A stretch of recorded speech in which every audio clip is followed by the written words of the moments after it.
Yeah, I saw somebody. I was looking at a landing page earlier. I'm always looking at other people's offers and products and programs. And somebody had this 10K coaching program, and they said, "What would you exchange 10 grand for a Bentley?"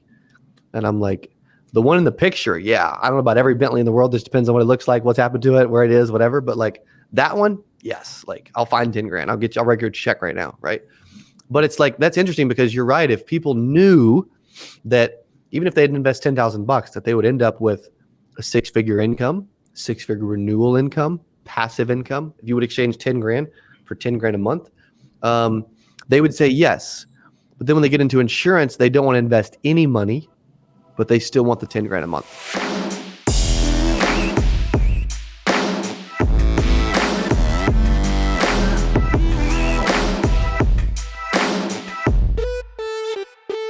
What is up? Welcome back to the CA Power Player Podcast. I'm your host, Cody Askins. Today's guest has been on the channel many times, but we bring him back due to popular demand because you guys love him and he has a massive heart and he cares about people a ton. And he is not only speaking at 8% and doing a ton of content with us, as my mic is literally like almost trying to fall off the stand as I'm chatting, but in life, you got to keep persisting anyway.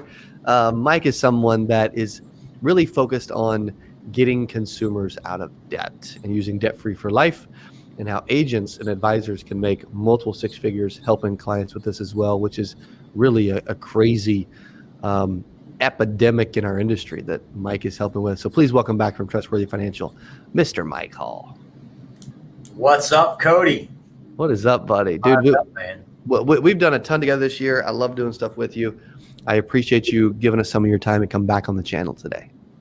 Man, I appreciate you, man. Just all the relationships I've been able to develop this year and all the opportunity that I've had to participate with your community. Appreciate it. Thanks for having me back on. You got it, buddy. Well, I've got something fun today. Okay. So Dylan brought me, he wants us to have a little bit of fun, unique episode for those listening. Humor us today and let us know what you think afterwards. Okay. We're going to do 8 questions today. I'm going to ask, Mike's going to answer. I'm going to also give my take on his answer and give my answer, whatever. And we're just kind of going to riff and have fun, man. And you can get to know Mike a little bit more. You can get to know me a little bit more. So I'll jump in the first question. Okay. What was the first business that you ever started and why? First business that I ever started, when I was 14 years old, I started a lawn care company. I wanted to work for myself. I wanted to be a business owner. Didn't know how I could get started. Didn't have any money. So I got involved because it was the one business I could start that cost me almost nothing to get started. I just needed a lawnmower and some sweat equity. So I did that probably about a decade between all the other jobs that I did, even while I was a fireman. But I loved it. I love being in the sun. I love the vitamin D. And for me, like driving, running, cutting grass, things like that, it allows me to have time to myself to think. So I did a lot of thinking while I did that. True, which is really cool. Yeah, and you kept some of your tan still today, which is amazing. More than I did. It's all from cutting the grass. That's it. Yeah, that's right. 20 years ago. For me, it was I was at 15. I was selling on eBay. Had my own eBay account. That's right. You sold your sister's computer. Exactly right. I was selling a bunch of stuff out of the shed. I did pull my sister's computer, which had some like special Lightroom photography software on it and a ton of pictures. And I didn't realize it. And I'm like, gosh, I haven't seen her use it in a few weeks. So I sold it. And what's funny is the software that she had put on the computer was more expensive than the computer. And I sold it with the software, not knowing about it. She lost a ton of freaking pictures, but I learned how to I made like 5-10 grand in a summer working eBay. Like I literally had a closet in my bedroom where I had boxes and tape and shipping labels and Sharpies. Like I had this little eBay business on the side, so there you go. It all worked out okay though. That's right, man. That was my entrepreneurial journey. That's how it started. Who is your favorite entrepreneur and why? That's a great question that I've got to think about. My favorite entrepreneur. Do you want me to go first this time so you can think about it? Yeah, please go ahead. Okay, so here's kind of an interesting one. I would say pastime entrepreneur would actually, for me, would probably be P.T. Barnum. Okay, with the circus. Here's why. Like people thought he was nuts. He believed in something so big. They made a movie about him called The Greatest Showman, which is a freaking incredible movie. And like he brought something to life characters and animals and it's like still going around the world today. You know what I mean? Like literally decades, 100 years later, whatever it is. But he believed in something so much and wanted to entertain people so much. It was so much of a natural born promoter that he was filling these events. And like he, as you see in the movie, like he had one spot, kept trying to fill the one spot, the one building, and then it burnt down. And he was like, oh my gosh, this is terrible. This is killing me. But then they just did like a tent in one area. Then they realized, oh, we could take the tent everywhere. And they started traveling, And so like the worst thing in a huge mishap in his world, his life, turned into one of the biggest miracles for his business and for what we see as the circus today. And so I love that because I feel like my personality has a huge belief in what we're doing, is doing something super unique that most people have never done really. And most IMOs and carriers and other people, people in the industry, big people think it's crazy to kind of try to unite and bring a community together and without recruiting people. And I'm also finally learning I'm a natural born promoter that loves speaking and hosting events. So that's my answer. That's a really good answer. You know what? There's so many entrepreneurs that I look up to. I don't know that I've got a favorite. And the one that I'm going to mention is not one of the top ones that came to my mind. But after you started talking, I started thinking about him. And I'm going to say Michael Jordan. Jordan. So kicked off his high school basketball team, becomes arguably one of the best NBA players of all times. And now I was just reading something the other day, and he's got and I'm just taking a guess at this number. I don't remember, but it was like 7 or 8 deals with different brands that he still got going today. And he's a billionaire today because of that. So he took his skill set, created what he could from it, built his brand, and now he's made way more money through his endorsements than he ever did in basketball. Yeah, that's such a good answer. And he's making like $250 million a year off the Nike deal from years ago. Something wild. I mean, my numbers may be off, but I saw the exact same graphic and I was like, holy crap. You may have shared it. I don't know. Somebody shared it. Maybe. Dude, he's got his own, not just his shoe, but his own brand of shoes under Nike named after him. It's correct. Pretty crazy. Wild. That's a great question, by the way. Dylan, way to go. Okay. And Dylan didn't want me to say there's questions that we're playing this game. He just wanted me to do an interview. I'm like, nope, dude, your questions. We're giving him credit and we're hanging. And this is fun too. I like this. What is your favorite? And I would love to know those that are watching, man. I would love for you later to tell us what your favorite, what your answer is to some of these. We want to get to know you at the same time. What is your favorite part about the insurance industry? And I can go first or second, up to you. Let's rotate every other question.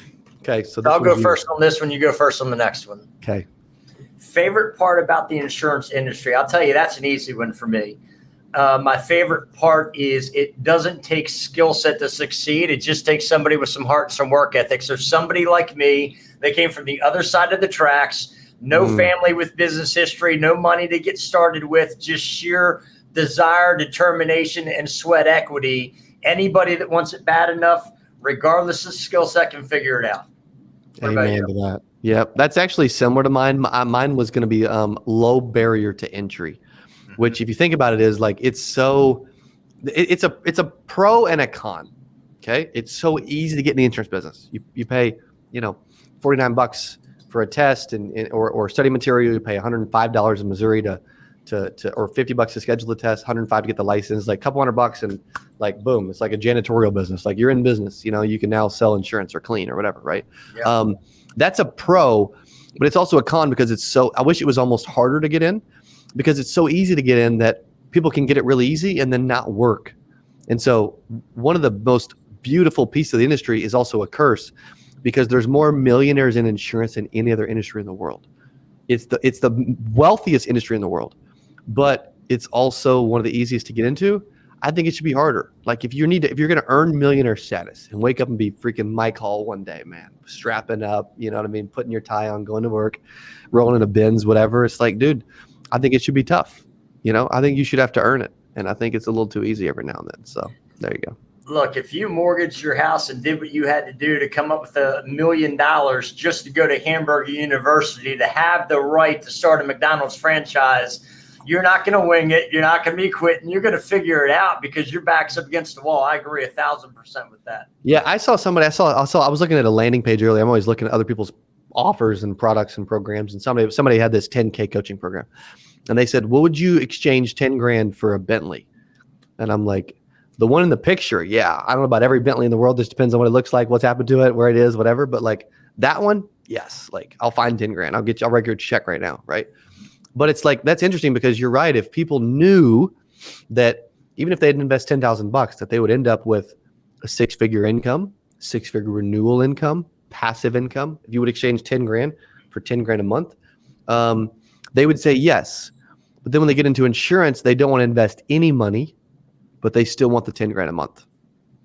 I would argue that if you got into insurance, you could make more money quicker than having a franchise like a McDonald's, right? And you're definitely going to be profitable quicker because you don't have all that money to put out. But what do they have? They've got a system, which is what we've got too. We've got a system-driven business. Yeah, part of me wishes it was a lot harder to get into this also, because if people really understood what they had their fingers on. Yes. Dude, you know what? We should make this a weekly show. Dylan's been talking about doing a show again. This should be 8 questions to 8%. And it's me and a special, good-looking, tan, smart guest every week. Okay. Wow. And then we hang out and chat about these things. You know, like I love this. Question 4. What is your biggest, I guess this one's me now. What is your biggest piece of advice to young insurance agents? I think the biggest piece of advice, most people lack belief that they're going to do anything big. You know, mine would be to have a target. Like, what do you actually want to accomplish this year? Because when I've had a target over the years, I've found I've had a better chance of hitting the target, right? If you want to be a phenomenal bow hunter, I'm terrible at shooting a bow. My buddy Dallas can shoot a bow really well. Maybe Mike can too. I cannot. But if I want to get really good at shooting a bow, I've got to actually, if I want to ever hit the middle of the target, I've got to aim at the middle of the target. Well, when I first started in the business, I said I want to make $100,000 my first year and that I will. And I wrote it down, and I signed it and dated it, and I put it up on the wall of my cubicle. And then every day, 250 business days, plus probably another 50 Saturdays, 260 days that year, I walked in and saw that on my cubicle wall. I, Cody Askins, will earn $100,000 my first year in the insurance business at 20 years old. It's like, dude, you see something enough, you hear it enough, you say it enough, you start to believe it a little bit, right? And so I would say, hey, you know, even if you don't believe it, have a target and like see it enough, say it enough, speak it enough, etc. And then maybe one day you'll start to believe it. Got to know where you're headed, man. Yeah. Look, you can bang 2x4s together all day long, but you're not going to have a house if you're not following the blueprint. That's right. And then you'll end up with a board stretcher. That's right. I would say my biggest piece of advice to a brand new agent would be to sit down and know exactly what you want to accomplish. And I don't mean the target. I mean, what do you want your life to become? Because the fact of the matter is, if I don't want to dial leads, I'm not going to. If I don't want to run appointments, I'm not going to. So do I want the instant gratification now and then end up like everybody else later and just do the 9 to 5 and be home? Or am I willing, because we know that success takes sacrifice, am I willing to sacrifice now so that later I'm able to live like nobody else? Amen. And you know what? Everyone would love to live better than they do now. And they never grew up and dreaming and envisioning and like, one day I'm going to make $24,000 a year. I'm going to live in a super small community, have no money, no ambition, sit on the porch and drink beer all day and never do anything with my life. And then teach my kids that they also can be complete losers without a vision or a dream. You know what I mean? Like, I don't think anybody grew up that way. And then get on Social Security and have no month left at the end of the money, or plenty of month at the end of the money. Yeah. And we may have grew up in it, but we never thought we would also live in it. You know, never wanted it, never dreamed about it, like you said. Yeah. Have you ever changed blanker fluid? Is that one of the questions? No. I know so little about cars that probably could have got me though. Like, That's something I should have said to my wife several years ago when we first got married. Hey, can you run into the store and go grab me some blinker fluid, please? That's awesome. I love it. No, I've never changed blinker fluid. There's two things that they're just so stupid that I've heard people say long times ago. Somebody got me with one of them. One was a board stretcher. I should have never fell for that one. And then the blinker fluid. And I've always remembered those. So when I said the board stretcher, I'm like, wait, there was another one that was really stupid but hilarious. It was blinker fluid. That's what it was. All right, this one's you first. Number 5. Do what? It's like going snipe hunting. You ever been snipe hunting? Anyway, go ahead. No. Number 5. What is the best book you've ever read and why? Best book and why? Man. Best book in general. I mean, there's so many. Like, I don't even know where to start. I would say Winning by Tim Grover. I really like that one. Business-wise, I'd say Up Your Business by Dave Anderson. But just in general, I just love that book by Tim, talking about he's going through Kobe and Michael and how so many more people that he coached had more talent than them, but they had the heart. They showed up earlier. They put in more reps. That gives people like me hope that if I want it bad, and it goes back to my first answer, if I know what I want and I want it bad enough and willing to sacrifice to get it, anything's possible in this country. True that. Yes, it is. Amen to that. What's your book? My favorite, the book that I got the most out of, I'm not saying it was the most fun to read, but I got the most out of value-wise for my career, was The Art of Closing the Sale by Brian Tracy. I used to listen to that on audiobook. I found a way, it was so complicated back then, to like take stuff from Barnes and Noble online and put it on a CD in an audiobook, and I figured it out, and then I got it in the car, and I wore that. It was 6 different CDs. Like, it was too big to be on one back then, so it was like 6.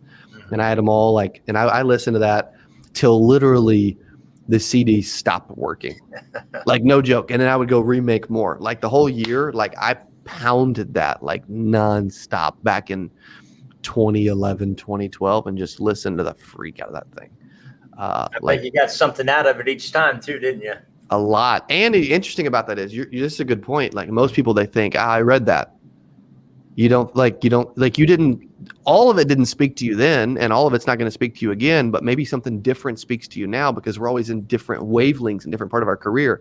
And we pick up on stuff. Like, you and I could walk into a restaurant and someone could say, look around the restaurant, see what they could improve, and then leave. And then we could come back out and meet in the parking lot, and you could have spotted something totally different than me, or I could walk in the restaurant 6 months apart and see something totally different. 100%. I was a fireman for 10 years, right? I mean, we're trained. Like, now I can spot smoke miles away where no one else sees it. You got a new Sprinter. I bet you're seeing them everywhere. I bet when you got your Porsche Taycan, you started seeing them everywhere, right? It's the same thing. It's what we focus on is what we see. True. Right. Yeah. That's called the frequency illusion, by the way, where you start seeing something and you think that it's more frequent. It was always there. You just notice it now. Yeah. It's crazy. This one's me. Who is the best public speaker you've ever seen in person, and why? I'm trying to think about all the conferences I've been to. It would probably have to be.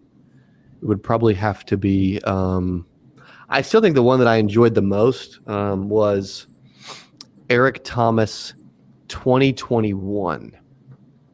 He tied in USA. He had the whole 8% conference chanting USA like it was freaking incredible. I would say Eric Thomas 2021, because he's just such a phenomenal storyteller, inspirational speaker. And a second one would be, I saw Bishop T.D. Jakes speak at 10X, and that's why I'm trying to get him for next year. Goodness gracious, that dude can mesmerize a room. Like, certain people that can walk into a room. You have this quality from a relationship standpoint. Some people can walk in a room and the whole dynamic of the room just changes. And it's like you could not even know they walked in, but you feel their presence. Like, it sounds a little wacky, but it's true. Those individuals, those big time speakers like that, they do that. Like, they could walk out, not speak for an hour, and leave, and everybody's going to leave better. Like, it's just crazy.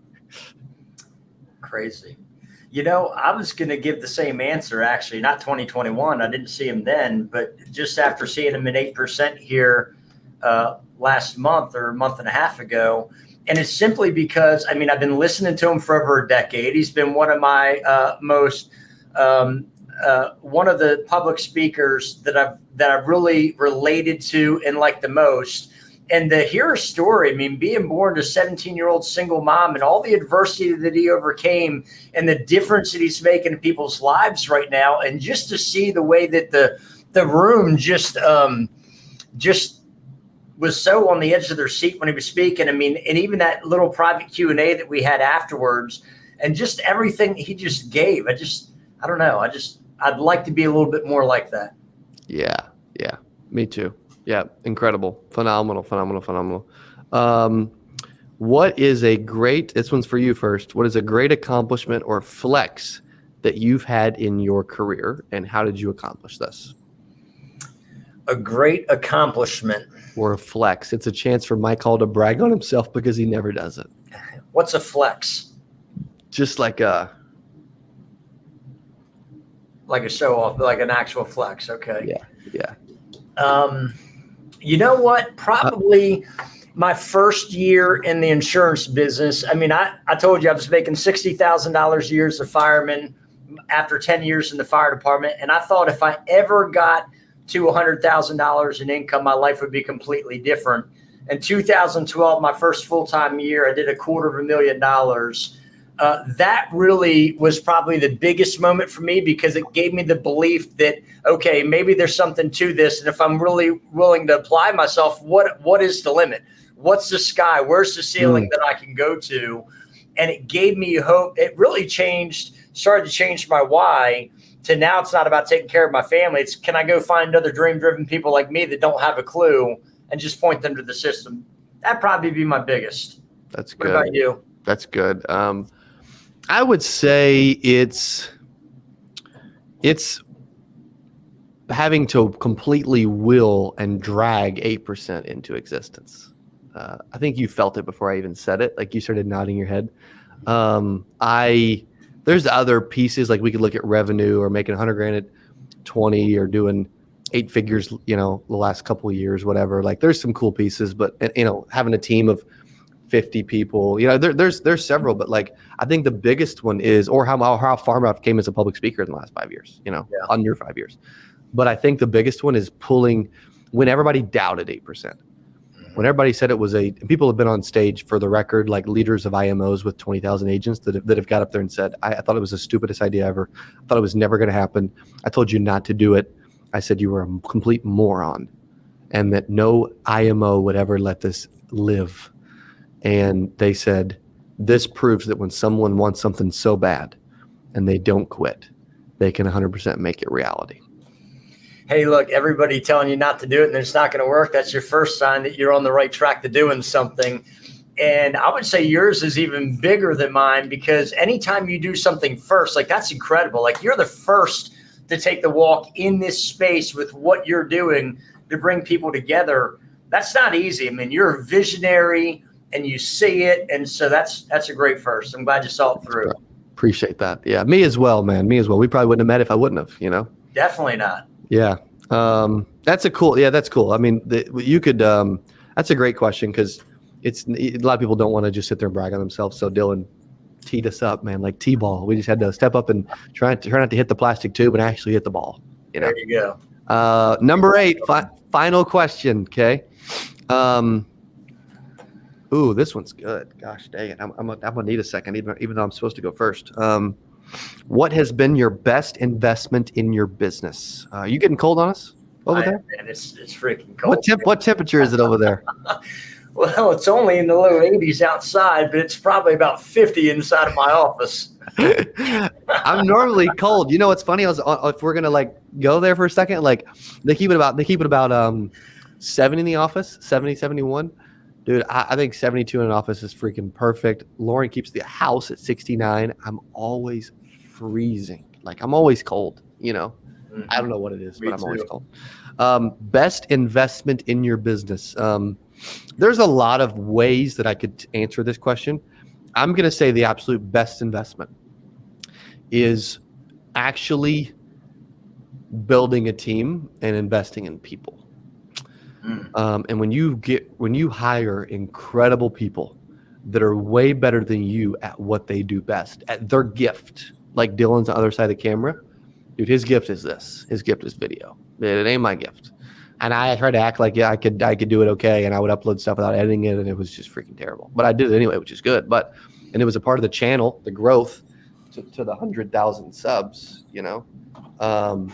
But I would say the investment in people and continuing to level up the team, and the better the people, the farther the business will go. Yeah. That's a tough one to answer because I don't want to keep saying the same answer. But like for me, part of it, I mean, it's going to be multiple parts, I think. I think one of it would be the investment into myself through the reading, because I was able to, through the right mentors around me pouring into me, I was able to create the habit of reading successful people's thoughts on a consistent basis. I'd never written a book in completion before I got into this business. So that would be one. The other one would be, I'm going to piggyback off of what you said. We focus on our strength and we hire out our weakness. So having a team around me of people on my staff that can move the ball, because there's no way that we could create either of us everything that we've got on our own. You got to have a team of incredible people. Those two. And then if I just had to throw a third and just throw it in, I'd have to say, becoming a part of this community, just because of the relationships that I've been able to develop, the experiences that I've been able to have. It's been able to stretch my thinking and my vision.